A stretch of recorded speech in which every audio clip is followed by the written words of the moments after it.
Good morning, everyone, and thank you for joining us for QI Power Hour on this sunny spring-like Friday morning. This is Tracy Sharon. I'm the CEO at the Saskatchewan Health Quality Council, and I'm pleased to welcome you to the session today.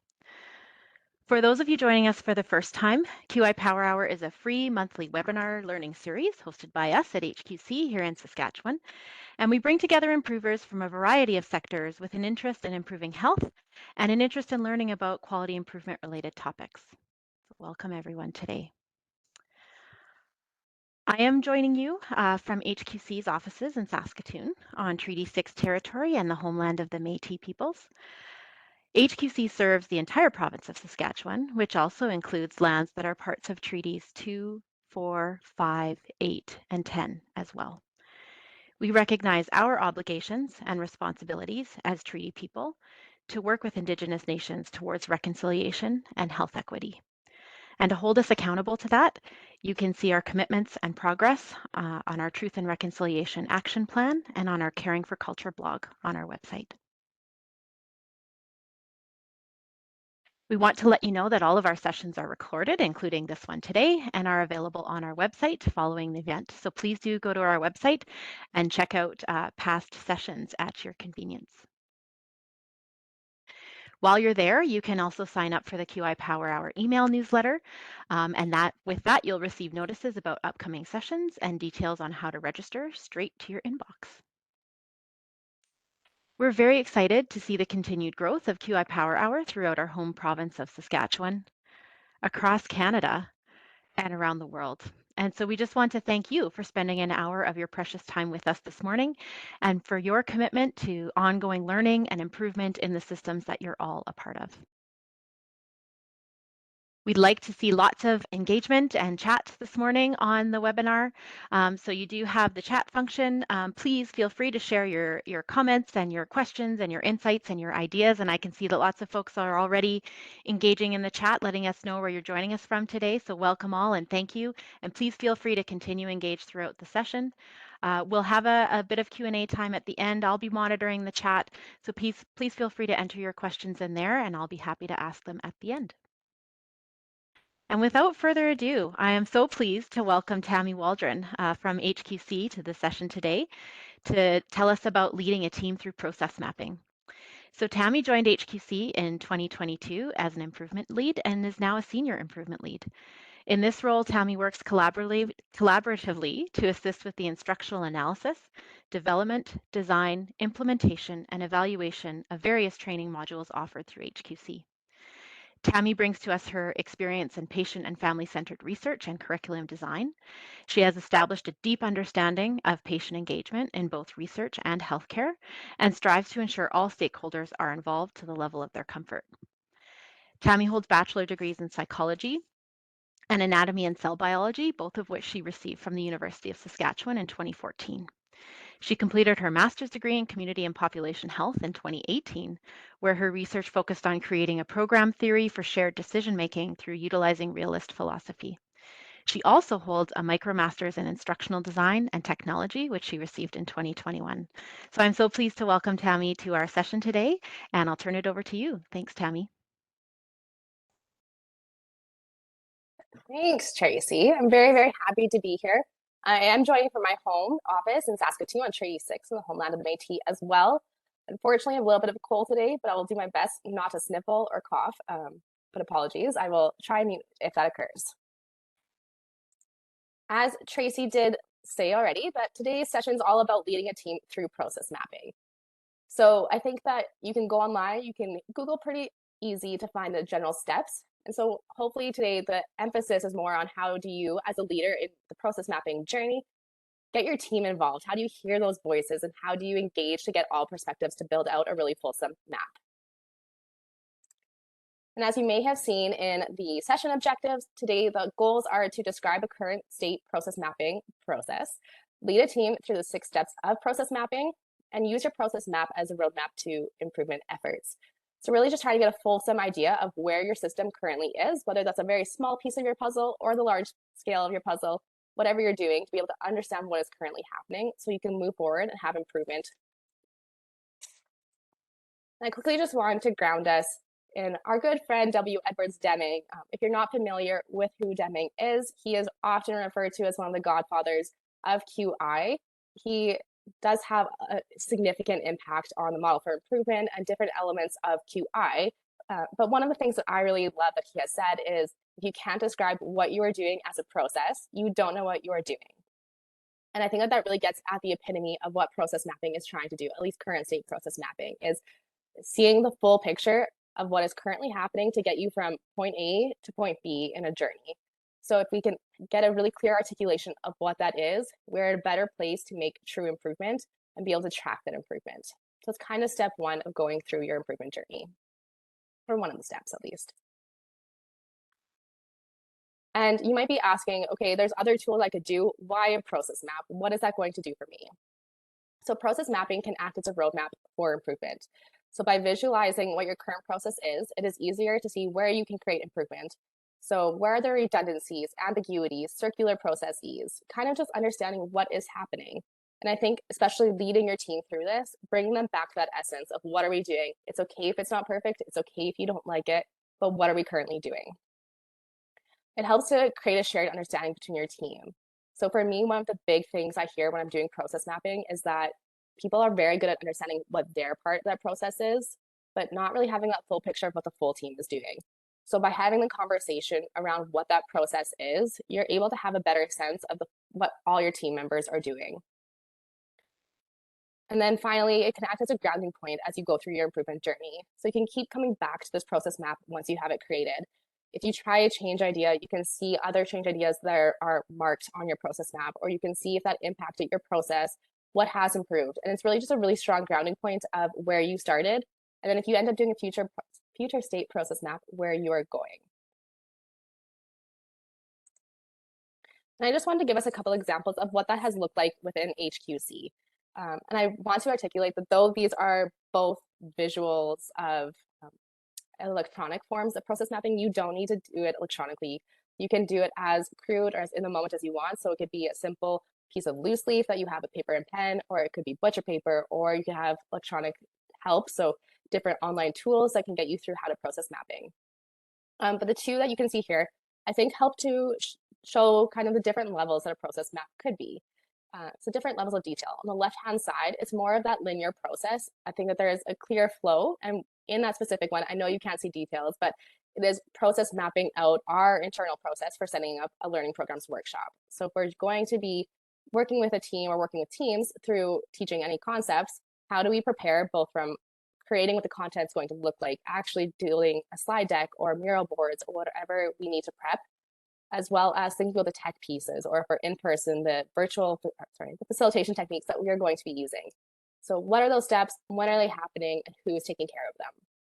And we have that worked out pretty well for most of our programs. And so I think that it ends up being a really clear process now for us. That doesn't mean that it started there. That's just where we've gotten to. On the right-hand side, it's looking at a learning program reimbursement process. So for some of our programs, certain individuals are eligible for reimbursement. And we were trying to create a more clear process, a more efficient process. But as you can see, there's different levels. And again, I know the boxes aren't readable, but there's 3 different boxes, and those all represent different perspectives of this journey. And then the top one, there's lots of feedback loops, so lots of redundancies. And so we are truly focused on what is our current state and what is not maybe jiving at the moment. So trying to get our first pass understanding so that we can identify where we would go to make improvements in the future. And then just providing an example outside of HQC, this is from the NHS in the UK, and it's looking at the anticoagulant blood testing process. And what I personally really liked about this specific example are those little red dots that hopefully you can kind of make out. They're sad faces. And what they are adding into their process map is things that had a negative impact on the patient. So you can do process maps from a variety of different perspectives. Often people choose to do it from a client perspective, which is what they have done here. They're focused on that patient perspective and what truly is a cumbersome or negative experience for the person going through that process. And it helps to start identifying where they can have improvement in the future. We did drop a link in the chat if you want to dive deeper into this example in the future. But I think it's a really good example of different types of detail that you can embed into your process map, and you can make that what you need and what your team is looking to get out of it. So now that we have a couple different ideas of what a final product looks like, how do you get there? So we're going to go through first how to get ready, and then we'll move on to how to facilitate your team through that. And I do want to pause here and say that there are times when you maybe won't have that prep period. So if you are in the moment and a conversation comes up and you're like, I think a process map is going to help us have clarity here, that might be when you have that loose leaf and it is really crude, and that's okay. And there's going to be times when you know that you're going to lead your team through this ahead of time. And so this is where that getting ready piece can come into play, is when you know it's coming. So I'm going to walk us through each of these boxes, but I want to give kind of an overview of the different stages of getting ready. So first we have identifying what to map, having your team come together and agree and discuss what you're going to be focusing on, and then communicating with everybody. So not just your project team, but anyone that this could impact, to make sure that everyone is aware and is on board. And if they're not on board, that's okay too, but just being willing to listen. And then finally, we'll go through some logistics and different tips and tricks that you can use as a facilitator, whether you're going in person or virtual with doing your process map. So first, with that, identifying what to map. So this is kind of looking at our scope of what we're going to be doing. And often teams have that really, really big sky vision of what you want to improve. And as your job as a lead, it's kind of to pull in and scope that down. So ways you can do that are by listening to what's happening in your environment. So if you're hearing someone complain about something often, can you look into that process? Can you look into why that is a pain point? You can also hear what's going well and map that too. Like you're still getting clarity of what's happening in your system. And if you have some idea of what you want to focus on, do you have any data? And this could be baseline, really, really rough data. It doesn't need to be anything formal or big data, but do you have anything that would support what you're hearing? So if you're hearing, for example, that certain phone calls are taking a long time to input your clients, is there an opportunity to track what that looks like and see, okay, how long are these? Are they really above and beyond what we'd anticipate? And then finally, and a huge one as a team lead for any QI project, is making sure that you have the support within your environment to take on this project.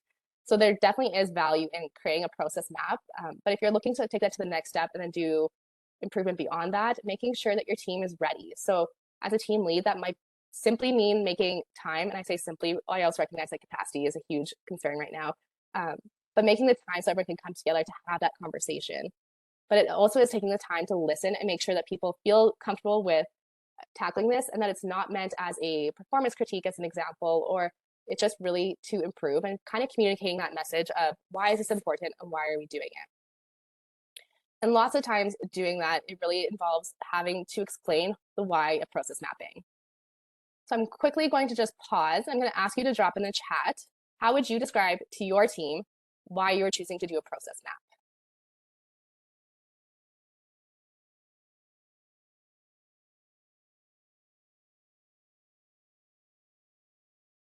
All right, so understanding the current state, absolutely.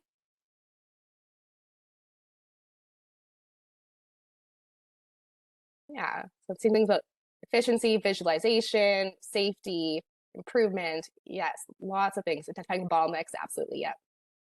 So lots and lots of really great answers coming through. And I think that list is even bigger than this, and that's great, because I don't think that this is an exhaustive list at all, but some that you can pull up, and as lots of you have said, is making that work visual. So what can you see is happening, and getting a clear visual to see these are the steps and how things are progressing. Sometimes it's easier to see once it's on paper. In our heads, we might not have a clear idea of what that is, especially considering the different perspectives that play into that process. Yeah, and I'm seeing that, understanding why we need to change things, absolutely. Another piece is that communication tool. So as you are building your process map, you and your team can have a very meaningful conversation about what you see is happening. Often when I walk through this with teams, you see way more than what is just within your sphere, so your personal part of that process. And your team can start to communicate their own role and understand the whole scope of your process. And you can also use that change in perspective. You can use the varying ways of doing it to explore variation. So I might be doing things one way and a counterpart might be doing something slightly different. Going back to that workshop prep, I might want to maybe blueprint and then slides, where somebody else wants to build out a rough slide deck and then look at our blueprint. And not necessarily there's a right or wrong answer in that, but why are we doing it? Dig into that logic. So as a team lead, have your team, prompt your team to say, why are you choosing it to do it this way? And why are you choosing to do it that way? Because somebody might just be doing it because that's how they were trained. Somebody might be doing it because they thought that was a policy to do it that way. Some people might just be doing it because. So just understanding that logic and why people see that as value can help to further inform where you are and what you would like to be doing.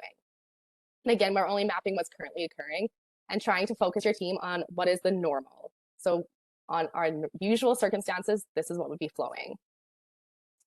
You can also use it as a training tool. And this is something that I love about process maps personally, is that if we have someone onboarding onto our projects, we can say, this is what we're doing for this part of our process. So again, going back to that workshop prep, if we are bringing somebody on to a learning program, we can say, here are the steps that we take and the order we're taking them in to do a process map and give a rough idea of the time in between those steps.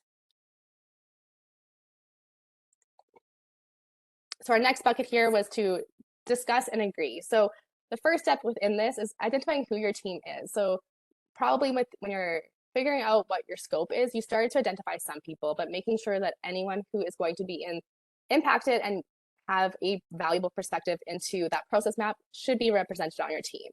So do you have all those people at the right table? And really taking a step back and making sure that any broad perspective that would be involved is there at that table. So if you're mapping it from a client perspective, can you get a client in to help seed their perspective in that? If it's going to be an internal process, often that's a bigger sphere than you think. So it might be impacting more roles and bringing those people in. Again, you want to get as best of a current state visual for your entire system. And then again, as a team lead, what is achievable? So sometimes we want that big blue sky goal. Is it something we can do? Is it something we can do right now? And then you might be looking at 10,000 pieces in a puzzle, but you only have the capability to do one right now, and that's okay. And just explaining to your team that, like, we're starting here, and it doesn't mean that we can't continue to go to that 1,000-piece puzzle, but we can only do so much right now, and just focusing them on that. And then moving to communication. So this would both be with your team and with people outside of your team, but just communicating that you're beginning to start down the road of a project. And people might feel resistant to that change, and just listen to them, be very open here. And lots of times those people who are resistant will help you determine what you need to focus on and have some of the balancing measures in the future.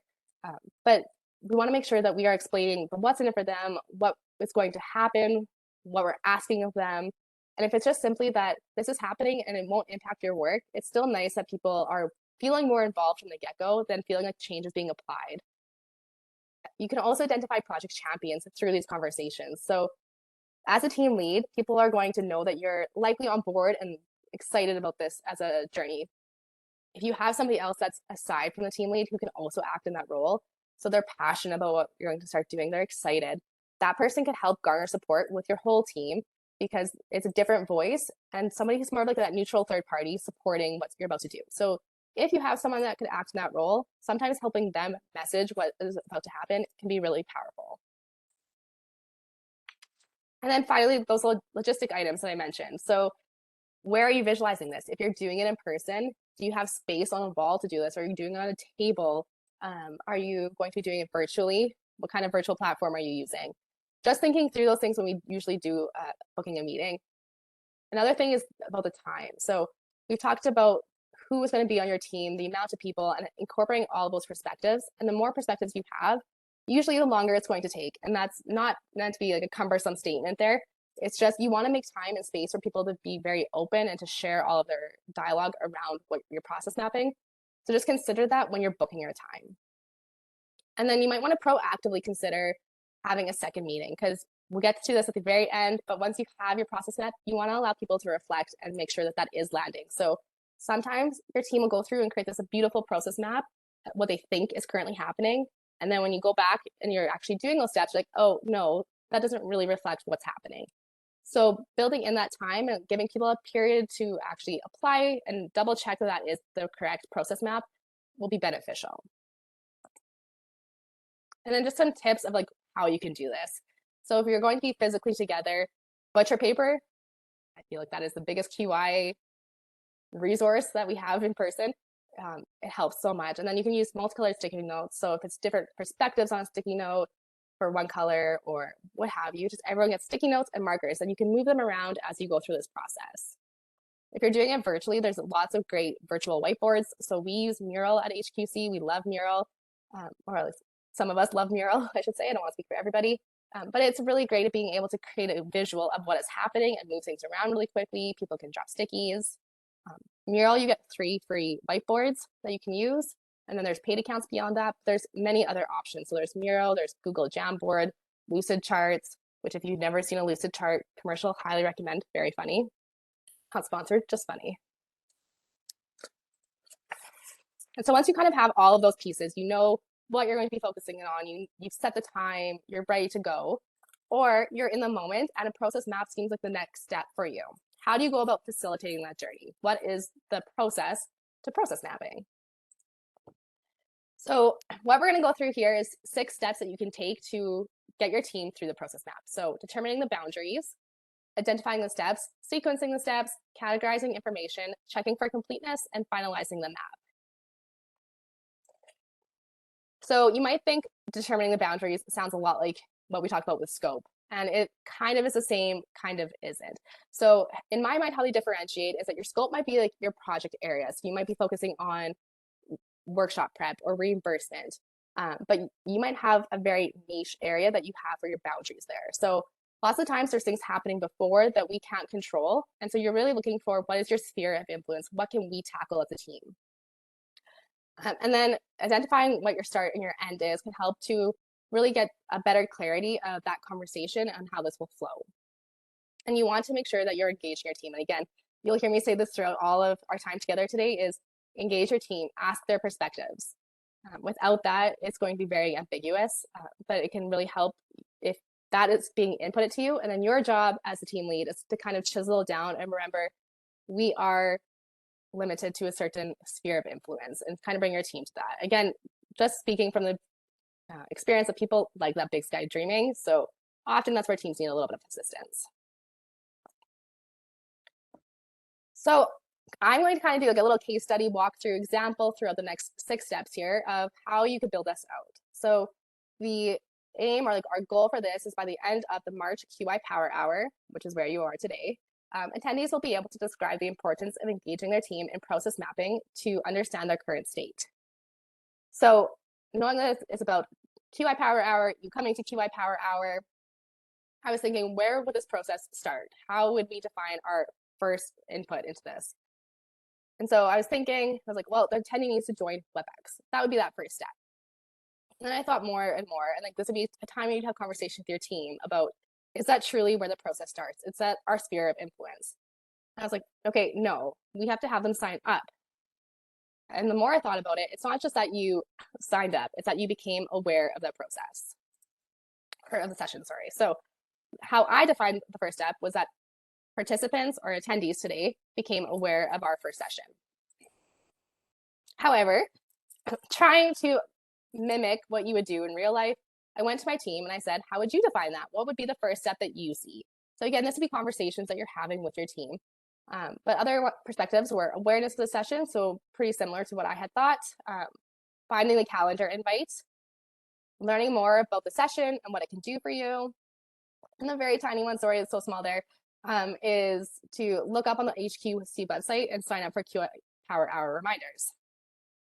But I want to hear from you about how you would define the end. So knowing that we're sticking kind of with that becomes aware of upcoming sessions as our start put, what is the end of this process from your perspective?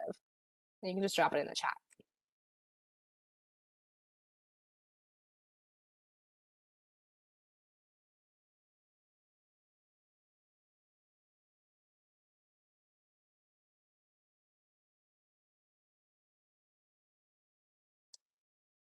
Okay, sorry. So I'm seeing end of webinar and follow up. Yeah, so there is a couple different pieces there, survey, disseminating learning. Okay, lots of things here. Things that people thought about that I didn't think about. So that's awesome. I think that there's ones that I'd probably pull from there in reality, knowing that I couldn't read minds and all the amazing comments that are coming through. And I really like the feedback and the end of session evaluation pieces. what I went with was attendee completes the feedback survey, which, hint, at the end of this, when you close out, you will get a survey to fill out. If you haven't been here before, we'll go through at the end of what that means. Yeah, Rosalie, I like the being able to describe the process map as an end. But you can see how engaging different voices would change what your end is. So that is really why it's important to have this conversation as a team and with people who are intimately involved with that process. And in this example, it's from the attendee's perspective. So in reality, if I was going to be doing this to have a true process map, it would be engaging. It'd be using what you're saying in the chat right now to really understand what is our process from your perspective. So knowing that we're kind of going with our start and end as becoming aware and finishing that feedback survey, we then can break it down into identifying the steps.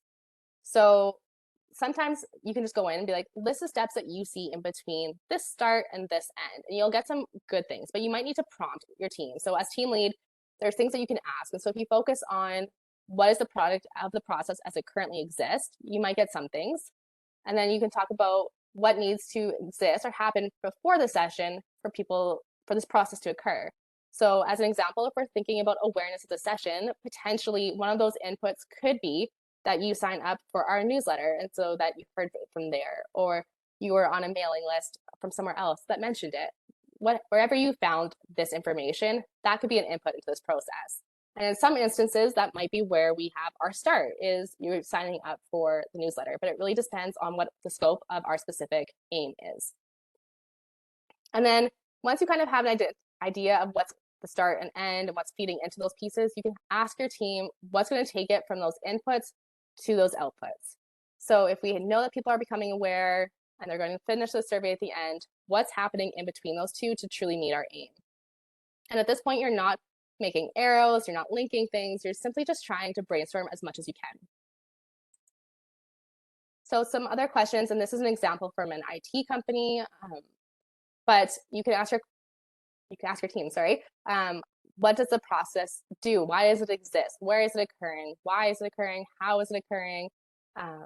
Just trying to prompt in different ways to get people to think about those steps differently and trying to create as robust of a list as you physically can. So in our example, again, identifying the steps, I had myself and some team members here try and create some very surface level steps here. And as you're seeing, they're pretty high level. So joining the session, entering the reminder into the calendar, they are all valid steps, but we might want to dig deeper into what is occurring for those to happen. Where is that process occurring? How is it occurring? So even if we're going to pick on entering the reminder into the calendar, how are they getting that reminder to them? So again, I'm going to ask you to drop in the chat if this is what your team gave you. If your team gave you these 7 steps, how would you prompt them to get more information? So there's a couple of suggestions, but you can think of something else as well to ask.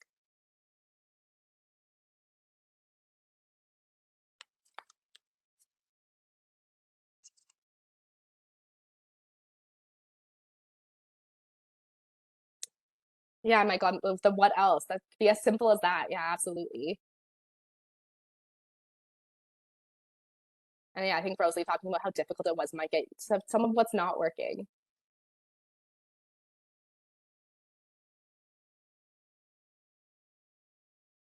Awesome. Okay, yeah, so you can see just different ways of approaching this, and everyone's going to kind of have their own facilitation tricks and tips of how to get people talking.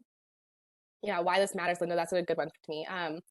But you just need to kind of have some questions up your sleeve that you're ready to pull out if people aren't speaking. And sometimes silence could be an indication that people don't understand the process. Sometimes it could be that there's a hesitation for a different reason. But just, yeah, keep asking how. 100% is getting to hopefully get to a different level of detail. And the level of detail that you're getting at will depend on what your team is doing. So in some instances, that surface level pass might be okay. Sometimes you might need to go deeper. You can get into more refined versions of process mapping, such as value stream mapping, where you're adding in time elements. So how long does it take to do this step?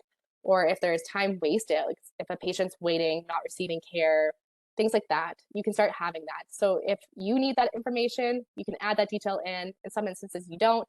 Make it what you need and your team needs. So once we have those steps, we get to the part of sequencing the steps. So kind of beginning to see that flow. So we have all of these brainstorm steps. What does that mean? How do they link together? So your job kind of is to make sure everyone goes around the table and says that how they're currently doing it and how they see this process going. Again, we're focusing on right now, not what we want in the future, and we are focusing on the normal situation. So often we have variations. So if we have a really tight time frame, going back to that workshop prep example, it might not follow our usual process because we have 2 days to prep, not 2 weeks. But if our usual 2 weeks, that would be what we're process mapping. We're doing what is most often happening. And if you are facilitating this conversation, and again, you're noticing someone who's not speaking, you can try and ask them directly. And hopefully within your team dynamics, you would know that person's comfort if they're okay with you calling them directly in that meeting. Or if they're just not really saying much throughout, it might be a good opportunity to go have a conversation with them and just ask what's going on, ask if they're seeing the process, how it is being defined. Some people just agree with what's being said and are okay with it. And some people want that opportunity to dig a little deeper. So just making sure that you're noticing and giving opportunity to everybody. So once we start to have a little bit more of an idea of the flow, we're starting to get to the point where we can finally draw arrows. So up until this point, the only arrows we probably have seen would be feedback loops. So if we're going in a loop to finish a step, that would be reflective. But up until that point, you wouldn't have much in terms of official flow. When we get to this part, we start to break that down. We're adding arrows to say this is how we're going from A to B, or if we're going up and down. It can get a little dirty and complex at this point. But again, your job as a facilitator is just making sure that conversation is happening, that we're understanding the usual process, and that you're sticking true to your scope and your aim. So you might find at this point that there are things that people have brainstormed that don't fit directly into that process, and that's okay. Maybe you have a separate box of things that are related but not directly feeding into that process. So that could be one category. You might have different perspectives that you're sorting out. So maybe you have the top line from one perspective and a bottom line from a second perspective. That's also okay, just depending on the detail that your team needs. You're just really looking at how you're going to figure out what makes sense. And so starts, aims, steps, decision points. You can use different colors, different shapes, whatever works for you. And I'll show you a couple examples of what that could look like.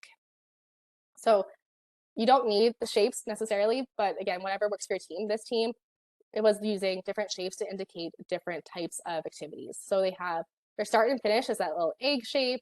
They have squares to represent their task or their activity, diamonds for their decision point, and their arrow flows.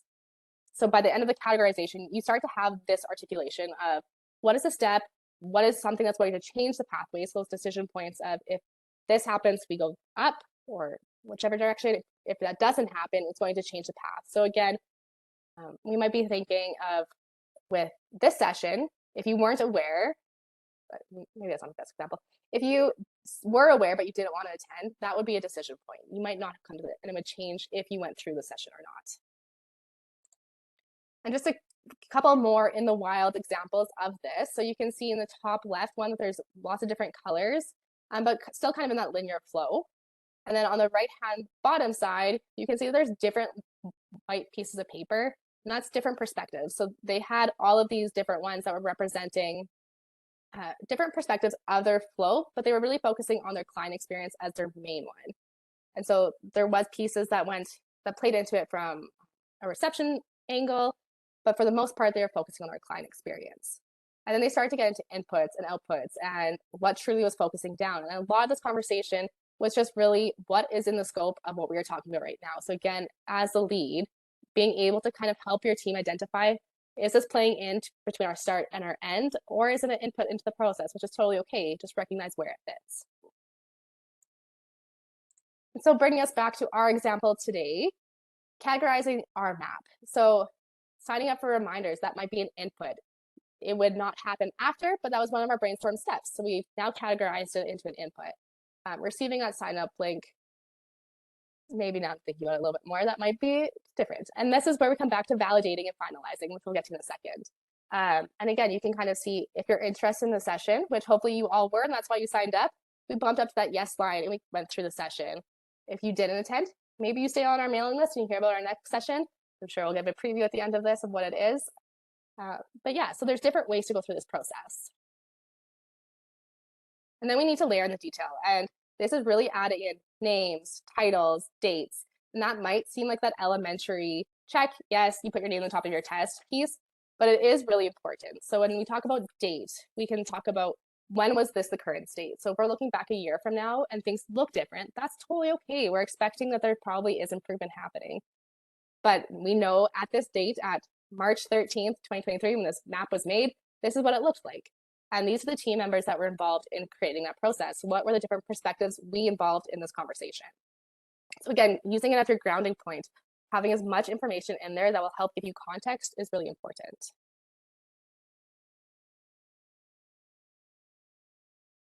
And then we get to validating and finalizing. So I kind of touched on this a few times already today, but it's kind of testing that process. Is what we've now mapped actually happening? So giving your team the ability to take what you've created and go and test it. So I'm not indicating that you're changing anything at this point. You're just seeing, does this really represent what we put down on paper?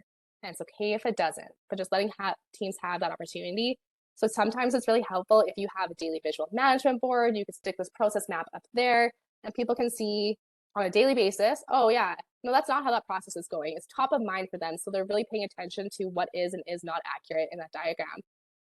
You could also have them writing down on that piece of paper throughout the time, but just giving them kind of like a time frame to say, is this truly what's happening? And setting a final date where you're able to confirm, yes, this is or is not our current state. And as a leader, you're just really making sure that people have that space to do that. So as an example to that, with the little diagram I showed about the attendee sessions, I did give our team an opportunity to provide their feedback. So we circulated this piece of paper around our office and said, what do you see that's different than this map? And I knew when I created that map that it wasn't accurate. I knew that there was things that would come up and that was purposeful for this artifact. But really, there's going to always be shifts in what truly is happening. And that's okay. Like, allow your team to understand that if what you talked about day one isn't what's happening, that's nobody's fault. But better understanding that process will give us a better place to make improvement from. And then once you have that map finalized, everyone's pretty comfortable that that is your normal current state. You can start looking at what your map is telling you. So are there redundancies, feedback loops, bottlenecks? I know somebody said in the chat earlier, bottlenecks were a big piece of why doing a process map is important. And absolutely, if you see a bunch of steps that kind of come down to a single point and that is going to have a delay in time, that might be something we start to look for and how we can improve that. Or again, going back to the multiple perspectives that people might have, maybe I'm doing something in this process, then somebody else is doing that same step without realizing it. So can we streamline that? Can we make it one step instead of two people doing it each independently? And that's really where that visualization and shared value and that shared understanding really becomes important. As a team lead, it's also really important to check in with your team. So now that you have that map going, you see what your current state is, how do they feel about it? Some people might like that there is redundancy because there is a ability to see a checkpoint. So like I did it and somebody checked my work and they validated that it was correct. That might be a redundancy that people want to keep. So really just hearing from your team about what do you see as something that's working well or something that's not working well with this current process. And then you can note improvement ideas. So this is kind of getting to that next level. So when you have your process map, how do we go to make improvement from there? And so one way you could do that is creating starbursts. So you can see those yellowy, greeny starbursts here. That is from when we actually did a QI Power Hour process map internally. So we did process this out in 2020 and looked for what is our process right now and how can we improve it. So each of those little green and yellow stars are a way that we could improve it. And you can also see that we have ambitions and goals. So it's okay to have those articulations. It's not necessarily saying that you've identified how to get there, but you've started to put it down. And if you do have a daily visual management, people could come back to this and say, oh, right, I do want to do that. And get that excitement going, get that culture going that people are wanting to improve this process. And don't forget that you had done this work. Another really good thing about this is if you do one of those starbursts, you can check it off and you can say, that's done. What else do we think about doing? So it comes back as, again, that grounding point for your improvement journey. And I know the faces are kind of blurred out there, but you can associate names. So if you decide to do a starburst, put a name by it, and that person's going to go tackle that. And then they can report back to the team of how it went. So you plan that out. I recommend looking at the PDSA templates that HQC has on our website as one way to do that. But you can really start digging down into how you're going to improve this. You could also repeat those 6 steps for a future state map. So that's how you would kind of assess what you're doing right now in the current state. and do the same process to see where do we want to be. If we had our blue sky vision of this process, what would that look like? And compare those two, and you can create those starbursts from there as well. Then finally, just kind of tying it all together for facilitator tips and tricks, if you will. Try and keep your team grounded in the purpose of the map. So what are you trying to do? What is our end goal? And constantly remind people that this is the current state. Try and make space for everyone's thoughts. I know I kind of emphasized that throughout, but make sure that any perspective that is going to be relevant to what you're mapping is at that table, and make sure you're hearing from them, not just physically at the table, but they're speaking and they're inputting where they can. If you have a challenge that's arising, how can you tackle that? Use some creative thinking. Don't feel like you need to do a one size fits all. These steps might not fit for your team and how they're described. That's okay. It's not a right or wrong answer in how you process map. This is just a way that you can go and tackle it. So make the tool what you need. The power of the tool of the process map is a conversation and that shared value that you're getting from it. So make it how it works for you. If you need to adjust time, if you need to kind of do things independently and come together and have that conversation, what's going to work for your team? As a facilitator, try and maintain a neutral perspective. That gets hard sometimes. If you have a situation where you feel very, very passionate about where you want things to go, it's hard not to get kind of defensive sometimes, or not to like push your future state vision. So try and just keep a neutral perspective. Remember to go back and test and validate. It's okay if it's not perfect the first time, but making sure that you are seeing, is this what current state is, so that you can go and improve it. And again, just re-emphasizing it, make it work for you and your team. That's really the bottom line of any QI tool, I feel, is making what is on the table meaningful for your team. So I do see some questions popping in the chat, but I'm just going to take a pause and we can do any questions that you might have.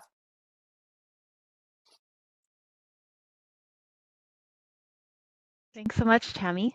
I feel like I learn something new every time I learn about process mapping, and I definitely did today again as well, and I hope everyone on the call did as well. As Tammy's indicated, there are some questions that are starting to pop up in the chat, which is excellent. And I see some discussion happening on the questions too, which is great. So the one question was, if there's a time constraint, I'm wondering if you have input or advice on a few key people drafting a process map and then taking it to a larger group for review or edits. And comment below saying, someone's done that before. They've mapped it out and then with a few people and then had others validate or edit the draft. And it sounds as though that worked well. Tammy, what are your thoughts on that?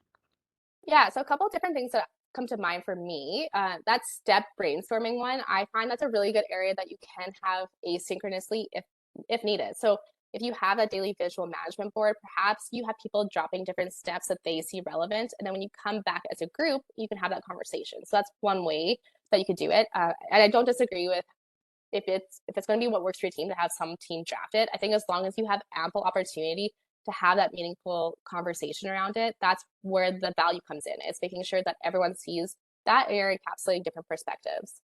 I've also seen teams where there's different people and not everyone can get together as a group of 10, say. And so they'll have their team lead kind of go through the process with different departments or different people at different times, and then they'll come together as a big group for a shorter amount of time to see how those align and get that bigger picture. So I don't think that it's make or break if time is a constraint. I think that's where that creative thinking comes in, of really trying to assess what's going to work best for your team. Excellent. Thank you. I'm just seeing as I'm scrolling through another comment related to that question, asking, did you see any losses with that experience due to time constraints? And so I'm going to have to interpret that a little bit, but I think where you might be going with that is, loss of information or feel like, the whole process didn't get captured. So I'm going to interpret that. If I've got that wrong, please correct me in the chat. But any thoughts, Tammy, on that? If there are time constraints, does that kind of limit the team at all? I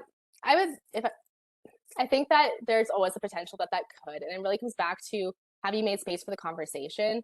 I know from previous experience that there has been times when like a team member doesn't have time to be involved in that process, and that's really hard. Like the desire is there, the want is there, but they can't fully be there. And then at the end, yes, there has been times when their perspective hasn't been fully encapsulated. But my recommendation of how you would overcome that is, again, having that conversation and making sure you're validating that process. So everybody has time to reflect and say, yes, this is or is not happening. The other piece I would encourage teams to dig into if that is occurring is making sure you have the right level of detail. So if you are working through a problem and someone's not at the table due to time constraints or other constraints, maybe they're on vacation, making sure that at some point you're diving deeper into what that means and is that enough information to really articulate your process. Great thoughts. Thanks, Tammy. There's another question here, and I have to admit I'm not sure what one of the terms is, but Tammy, you may know a little bit more about this. But the question is, would you identify that process mapping and decision algorithm are equivalent terms or processes or differing? So I have to say I'm not familiar with a decision algorithm, so I don't know if I can offer any thoughts on that question. But I guess, part of an extension of that you could think of is, does this have different names? Are there other names for this kind of process, and how might those different kinds of tools serve different purposes? So just curious about your thoughts, Tammy. Yeah, I'm also not aware of what a decision algorithm is, inferring that it's probably like if this, then that, if B, then C type flow. And I would kind of also, to Tracy's point, think of like logic mapping or things like that. And I think that there is some differences. And for me, the biggest thing is you're getting that process down. And where I would see the difference between a process map and a decision algorithm, if I'm understanding what it is properly, so a caveat on that, is your process map is going to capture things that aren't simply a decision. There's going to be steps in between decision points that might not be encapsulated into at least what I'm inferring to be a decision algorithm. Um, but there also are different types of process maps, with that being said. So I kind of touched on value stream mapping earlier, which is adding in a layer of time. That is one example, but there's different ways that you could make it work for you, depending on the detail you need. So hopefully that answers your question without knowing in depth what that is. But I would say my gut would say there's probably a slight difference between the two. Excellent. Thanks so much. And another comment here related to that, patient journey mapping is another derivative of process mapping. And we've definitely seen examples of that before, where people follow a patient through their journey and map that process. And like you said, that can have a time aspect to it as well. We've seen lots of different variations of that. Lots more questions popping up here, so I'm going to see if I can get to them all. How do you handle naysayers or people that don't see the value of the process mapping process? So I think with any improvement project, that's something that you're going to encounter. People will be resistant, and I think that that's just something you need to be aware of and ready for. So love that that's what you're thinking about already. For me, I would say really talking about like what's in it for them. So they might not see the value in articulating a vision, but work with them to kind of articulate at the end of the day, having this map, how will this change their workflow? So you might notice that they have a specific grit that's in their workflow and saying, by labeling this current state map, by figuring out what we are doing, it's going to improve your work experience by this. Or if it's from a patient perspective, you're going to have less time maybe sitting in a waiting room. So we're going to have a better process there. But just working with selling what's in it for them, I think is going to be your best way to handle that. And the other way, and I kind of touched on this at the start too, is identifying your champions. So people that aren't you, but see the value in what you're doing can help you kind of get people on board. I say that hesitantly because I don't like the idea of like pushing change onto people, but getting them to understand and see the bigger picture instead of just coming from a lead down. It's more of a peer-to-peer encouragement. Great tips. Thank you. Um, so another question that's popped up, this is an interesting one. So for the current state map, how do you map something that not everyone agrees on? Do you use annotations or any specific symbols? And I think what you're getting at here is maybe if not everyone agrees that that is indeed a step in the process, or what order it goes in, or whether that's a decision point, how would you handle that as a facilitator? This is a tricky one for me. And I think that especially if you don't have stability in how something is being done, you are going to have a hard time mapping one process map. So if there's a point where things start deviating from, in my opinion, it'd be okay to have like, this is one way it could go and this is one way it could go. It's truly your current state, right? Like there is no one true flow because different people are doing it different ways. I would also highly, highly encourage your team though to have conversations about the logic between the two. So if somebody is doing it one way, why are you doing it one way? And dig into that detail because I think that that's going to give you a lot more information into the future of where your team wants to go. And somebody might be talking through why they're doing it that way. And another member might be like, that makes total sense. And I love that. We should do that. And not that you want to necessarily reflect that in your map because you're trying to capture what is currently happening, but it hopefully will give you a little bit of indication of what will make sense for your team moving forward, as well as that shared understanding of why someone's doing it that way. But yeah, in terms of how I'd map it, I would probably do 2 forks to say. Yeah, as with any improvement tool, sometimes the most valuable piece of that is the conversation that happens when you do it. And part of what you can learn from that experience is like, oh, I guess we all do this slightly differently. And maybe that's the learning we need right now. Another comment in here, a tip or a trick that someone's offered is I find the question, what happens most of the time, can be helpful in kind of focusing the group on a single process. And again, acknowledging that sometimes that variation exists, and one of the reasons we do this is to uncover that. And this tool can help us see where we might be doing things differently. Thanks everyone for the questions. Lots of great questions and interaction here in the chat. We do have a couple of minutes. I'm going to leave it open just for a couple of minutes more if anyone wants to sneak another question in there. But maybe while folks are thinking, Tammy, something I was curious about when you were talking about, maybe experiences you've been a part of or things you've seen with teams where people can see parts of the process they didn't know existed or didn't know happened. So I guess I'm wondering if you wanted to share any examples or any ahas that you've been a part of or seen as part of a process mapping event. Yeah, I think maybe I'll just speak to one internally at HQC because for me, I was involved in that process, so it was the most impactful. And we were looking at that reimbursement process for clinicians who are participating in one of our learning programs. And not a single person at that table knew everyone, like anybody else's entire role. So we found there were a lot of redundancies. There were a lot of pieces going back, and also like, oh, shoot, I didn't know you were doing that. And I should have been proactive over here to help fix that.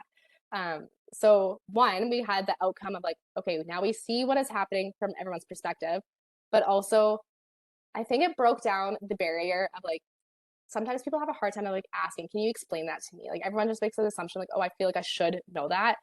And like a little bit of that ego of I don't want to like seem incompetent by asking. And this is the purpose, is to get everyone on the same page. And it's, in my opinion, not a competency issue at all. It's clarity. And so it's just giving teams the opportunity to come to clarity.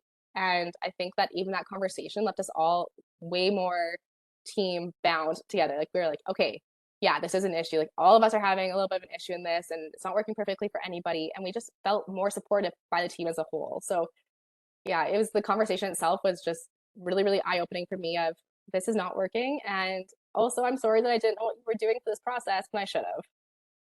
Yeah, that's a great example and something I've seen as well, both in like healthcare teams and other teams that I've coached either outside of healthcare or observed as part of being part of the improvement world.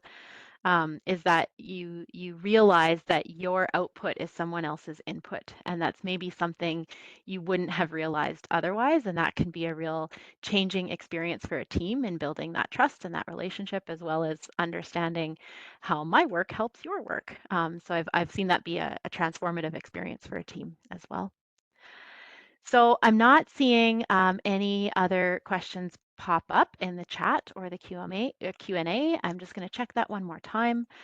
Final chance if you have any last questions you want to pop in there. I will say I am seeing a lot of thank yous. Thanks for your insight. Great stuff. Have a great weekend. So seeing a lot of gratitude and gratefulness for the ideas, for the answers. And I'm certainly feeling very grateful for all the interaction and the questions in the chat as well. So thank you to all of you. So with that, then, Tammy, I'll give you my thanks from QI Power Hour for sharing the session with us today, for your insights that you shared, for the tips and tricks that you shared. I think we all learned something, even if we've done process mapping before. I think we all had an opportunity to learn something new. So thank you so much for sharing with us today. And I know Tammy knows this, but in case folks on the webinar aren't aware, if you would like to get your hands on a pair of I Heart QI socks, you can become a QI Power Hour speaker. So as a token of our thanks, we give QI Power Hour socks to those who come and speak on QI Power Hour. So certainly if you'd like to be a part of that group, we'd love to hear from you, and you can pitch us our ideas. You can visit our website to learn more. We also want to take the chance to hear from you. So we are conducting an experience survey to learn about your experience with QI Power Hour. It is separate from the evaluation survey that you'll get when you leave the webinar. If you'd like to give us some feedback on that, sign up for the QI Power Hour newsletter if you haven't already. And if you are already on that, you can check your inbox on April 3rd for a link to the survey. And of course, if you do complete the survey, you'll have a chance to win a pair of iHeart QI socks as well. So another way to get your hands on a pair of those socks if you win. And as Tammy mentioned, we believe in continuous improvement. We really want your feedback on the session itself. And so when you leave the webinar, you will be taken to our external survey vendor site. Don't be alarmed, it's legit. You don't need to worry about following that link. Please follow it and give us your feedback because we really do value that and use it to improve our sessions every single time. So thank you in advance for your feedback on that. And then I want to share with you that we have our next speaker lined up for April 28th from 9:30 to 10:30. And we will be joined by Lindsay Beckler, who will talk about the transformation of community wellness connections for Indigenous youth. So promises to be a very interesting and informative session, and I'd really encourage you to join us in April. So with that, I want to give my thanks again to Tammy. Thanks for all of you for your active participation and engagement in the session today. I hope you have a great day and a great weekend, and we look forward to seeing you next time. Thank you, everybody. Take care.